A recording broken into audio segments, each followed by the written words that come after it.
Thank you, Anthony.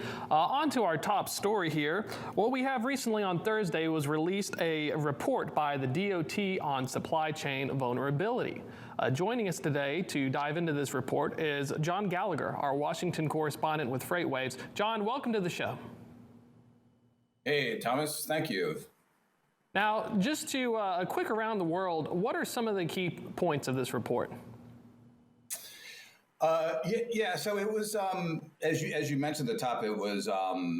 It's been a year. They released it in exactly a year to the day. So they had a year to do this assessment, and a lot of it was talked about what DOT has already been doing over the past year with trying to get the ports to move to 24/7. Getting incentives for moving containers out of the port areas, that type of thing on the West Coast.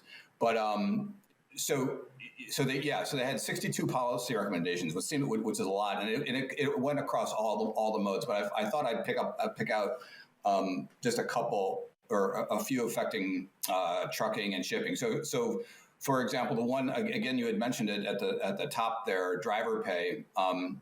This was a legislation that OOIDA has been pushing for a while now, and it's basically legislation. They want Congress to enact legislation that would basically do away with this exemption within the Fair Labor Standards Act that trucking companies have to not have to pay overtime pay to drivers if they don't want to. So. And that's required under the current exemption. So that's interesting that they actually put that out in this supply chain report. So it's sort of out there now or officially out there by DOT. And this would it would have to be like a joint partnership that would kind of support this between DOT and Department of Labor. And the other thing I wanted to mention, all these 62 recommendations they had. They rank them in terms of how much cost, the cost level, long-term, short-term, how complicated. And this one, the driver pay one, was estimated as or is put as sort of a short-term, meaning 0 to 2 years, short-term piece of policy recommendation, and a low cost one too. And another one I wanted to highlight on the trucking side was the truck parking, which everyone in trucking is kind of pushing for and supporting. So this is an official recommendation, policy recommendation that DOT would support states and private sectors in more building out more and putting incentives for truck parking capacity around the country. They would assist in the project implementation, assist in the competitive grants that go into it. Again, I think this was a medium-term policy recommendation.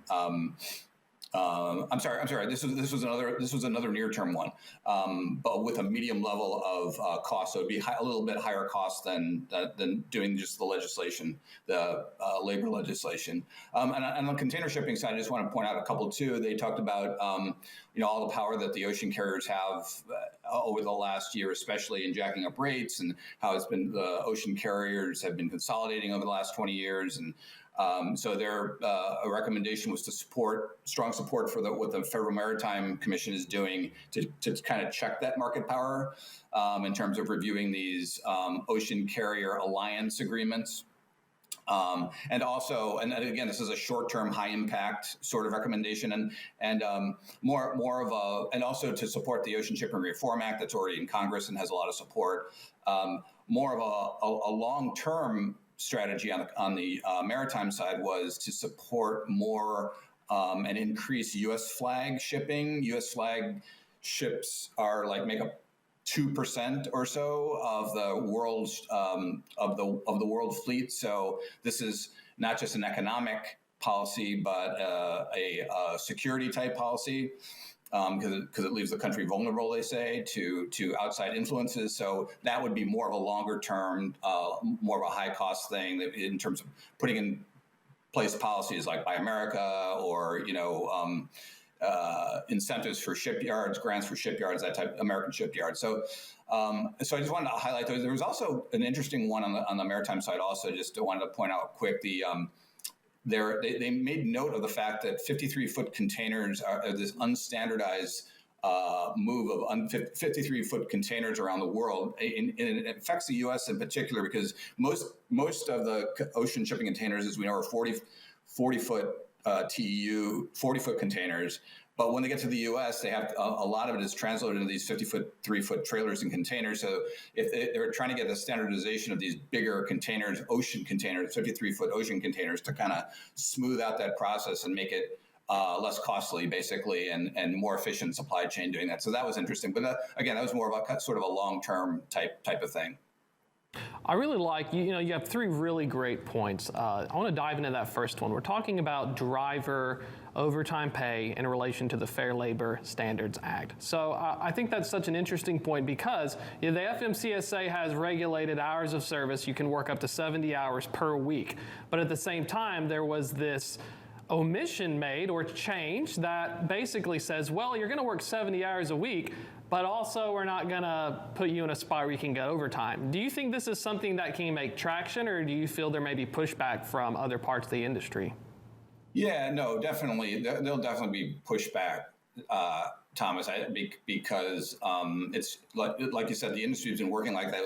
And not having to do that gives the carriers a lot of flexibility without getting regulations. And now, of course, the big carriers don't, try to push back regulation. But I think though the fact that it's in this report, this official assessment, and it's out there, not necessarily that it'll happen. I mean, another administration could come in and kind of push the report aside, so to speak. But I just think the fact that that this has kind of been made kind of official and put out as a policy recommendation it puts a sort of a signpost start on that, or maybe pushes it that the whole policy option as on a higher level. I think so. I think it's like I think it acts as sort of a marker, whether or not it actually happens or not. Exactly. It's kind of like giving you an idea of where the next policy headwinds may be coming from for trucking companies. Diving in on that topic again, when you mentioned truck parking as well, inside this report, it talks about how there is definitely a need to address the trucking parking crisis. A recent report I read said that for every 11 trucks, there's really only one piece of truck parking available. It's something that requires incentives. So to preface the question, trying to build truck parking is hard because a lot of residential areas really don't like having trucks either parked or idling in their area. Do you think this would require additional changes by the government, such as zoning recommendations, or did the report have any concrete examples of how to help address this problem? It didn't go into concrete examples like that. It was a little bit vague on how it would happen. But to your point, that's definitely an issue. The whole not in my backyard zoning problem. We've done a couple of stories on that of a potential truck parking expansion, and I think it was in Tennessee or North Georgia, where that whole not in my backyard thing was an issue, and the zoning issues were it was a huge local issue that came up, and also just last year during this whole supply chain crisis when parking was getting even more difficult in Philadelphia, like in major cities. We've done a report on Minneapolis, how they're kind of pushing back on they're seeing these trucks that are kind of encroaching into residential areas, and it's getting all this pushback from the local area. So that's a really good point. That would have to be resolved, and frankly, that's probably a major reason why truck parking has been. You would think that's everyone's for that. The whole trucking industry. There's not a lot of pushback by any one sector in the trucking industry. I just got to wonder what's keeping Congress and legislators from doing that, and I think that's one of them. So that's a really good point. That would have to be kind of hammered out, Thomas, on when you get to the nitty-gritty of the parking issue. I appreciate that so much. I know it's something that's going to be big. Final question here regarding the ocean containers. You mentioned 2% in terms of maritime. It used to be heavily regulated. Now it had a deregulatory period. How do we get competitive? Can we compete on cost? Again, no, it's hard. I mean, that's why.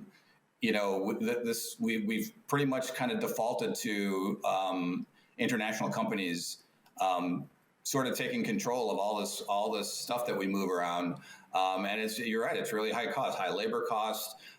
So that's going to be another one. I mean, it's down to 2% for a reason. So again, it have some strong incentives and for more shipbuilding and manufacturing in this country to be able to kind of jumpstart that. So that's a tough one, and I think that's why they label that as a long-term, high complexity recommendation. I like that. We'll keep an eye out on it and see how feedback from the report. Thank you so much, John.